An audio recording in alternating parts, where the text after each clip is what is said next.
농장 꼴들을 순회하면서 집중 강연 선전대 활동을 기동적으로 벌려나가고 있습니다. 이 지구상에서 북한에서만 유일하게 볼 수 있는 것이 여러 가지가 있는데 그 중에 하나가 바로 경제선동이다. 주인 고시를 다해나가도록 하는데 한편 장강군에서 도안의 농장 꼴들을 순회하면서 집중 강연 선전대 활동을 기동적으로 벌려나가고 있습니다. 한평농장의 포도물에서 도예술단 예술인들은 호소성이 강한 다채로운 종목들로 경제선동 활동을 활발히 벌여 강렬한 모내기에 떨쳐나선 이곳 농업근로자들 저렇게 농사 짓는 인민들 앞에서 악기를 동원하여 마이크 들고 확성기를 통해 신나게 노래를 부르며 노동의욕을 고취시키는 것이 바로 경제선동의 일환이다. 참 진풍경이 아닐 수 없다. 북한에서는 이들을 기동예술선동대라고 부른다. 각 군단위마다 기동예술선동대가 다 조직되어 있다. 북한은 시군이 대략 200개가 되고 각 단위마다 기동예술선동대원들이 15명에서 20명으로 구성되어 있다.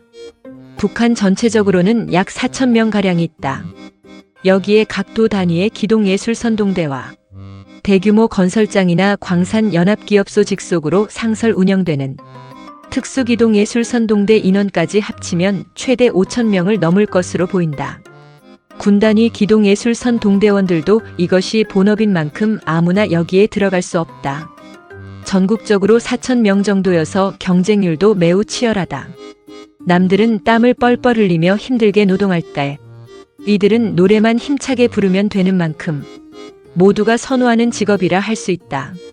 이들은 국가와 인민들 앞에 예술인으로 인정을 받는 자이다. 우리가 흔히 아는 대규모 전문 예술인들은 시, 군 단위가 아니라 평양 중심의 중앙 및 도 단위에 몰려 있다. 하지만 군 단위 기동예술선동대도 북한 인민들의 부러움을 사는 직업이기는 하다. 이들은 군 내에서는 목에 힘을 좀 줄 수 있는 꽤 인기 있는 사람들이다. 이들이 선동대원으로 뽑히는 경로는 크게 세 가지이다. 첫 번째가 가장 흔한 케이스로 현장 예술소조로 활동 중 발탁되는 경우이다. 평소 직장이나 농장, 중고등학교 예술소조에서 활동하며 군 단위 대회나 경연에 나갔다가 눈에 띄는 경우이다. 군 당위원회 선전선동부 지도원들이 대회를 유심히 보다가 현장에서 차출을 한다. 두 번째는 전문예술학교 졸업생이다. 각 도마다 전문적으로 예술인을 키워내는 예술학원이나 교원대학 음악과가 있다. 최고 실력자들은 평양의 중앙예술단이나 도예술단으로 먼저 빠지지만 거기까지 가지 못한 차선책의 인재들이 연고지가 있는 각 고향 군의 기동예술선동대로 배치받아 내려오는 경우이다. 이런 이들은 선동대의 음악적 중심을 잡는다. 세 번째는 제대 군인 중 선전대 출신들이다. 북한 군대는 군단, 사단, 여단별로 군인 선전대가 매우 활성되어 있다. 군대에서 선전대 활동하던 이들이 제대할 때 군 당위원회에서 이들을 군 선동대로 배치하는 경우이다. 이들은 무대 경험이 많아 현장 장악력이 매우 좋다. 기동예술선동대를 선발할 때 가장 중요한 요소는 실력보다 출신 성분이다. 아무리 실력이 좋아도 출신 성분과 사상 검증을 통과하지 못하면 안 된다.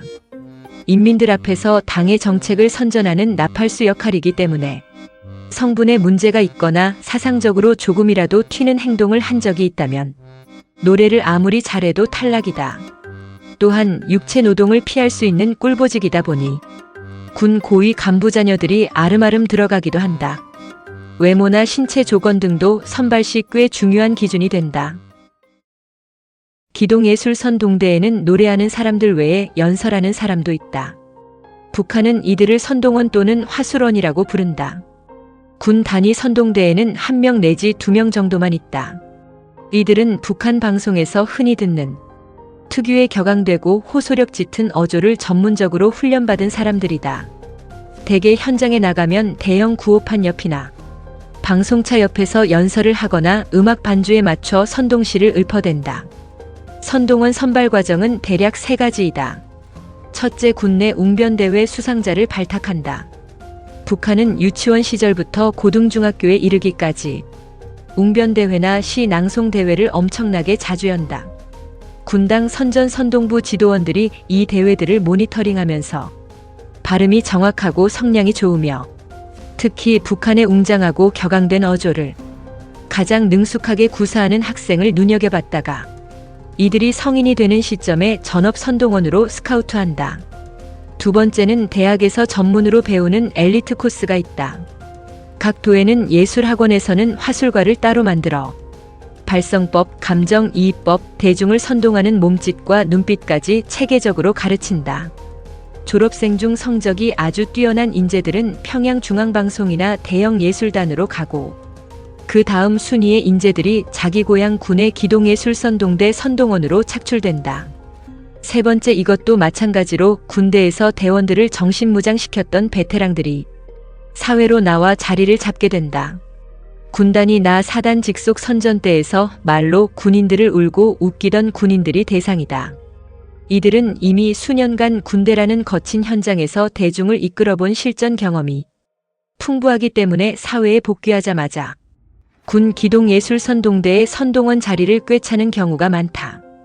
이 직업은 노래보다 더 출신 성분을 따진다.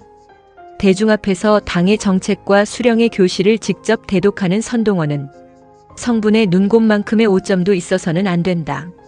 집안에 월남자가 있거나 사상적 문제가 있다면 절대 마이크를 잡을 수 없다. 또한 당의 권위를 대변하는 얼굴이기 때문에 외모를 엄청나게 본다. 남성은 키가 크고 당당하며 신뢰감을 주는 인상이어야 하고 여성은 이목구비가 뚜렷하고 당찬 이미지를 선호한다. 이처럼 꿀보직이었던 선동가수, 선동원들이 몇 년 전부터는 일반 노동자들과 같은 처지가 되어버렸다. 노래만 하지 말고 연설만 해제키지 말고 현장 작업에 직접 뛰어들라고 지시한 김정은 때문이다. 이것을 화선 방식, 이신작칙이라고 부른다. 이것은 그만큼 북한이 노동력이 부족하다는 사실을 여실없이 보여주는 것이다. 그래서 가장 인정받는 선동원 자격이 이신작칙으로 모범을 보여 일선 작업에 뛰어드느냐이다. 그래서 선동원들과 선동 가수들이 어찌 보면 지금은 가장 힘든 직업이 되었다. 남들 작업할 때 같이 작업하다가 남들 쉴 때 노래 불러야 하고 연설을 하게 돼서 말이다. 사실 이것은 리단이 비상설선동대원들과 같은 처지가 되고 만 것이다. 모범 선동원들의 공통점이 바로 노동자, 농민들과 같이 일하면서 강연하는 것이다. 그래서 어찌 보면 현재 가장 고달픈 직업이 되고 말았다. 선동하랴 노동하랴 쉬지도 못하는 처지가 되고 만자들이다. 현재 북한이 내세우는 대표적 구호가 애국으로 단결하자와 전당 전국 전민이 당 제9차대회 결정관철에 총걸기, 총매진 하자이다. 그러면서 정치 사업을 가장 우선시하는데 그 중에 하나가 선전선 역량 강화이다. 그 중에 경제 선동이 있고 전면적으로 이들 선동원과 선전 가수들을 내세우고 있다.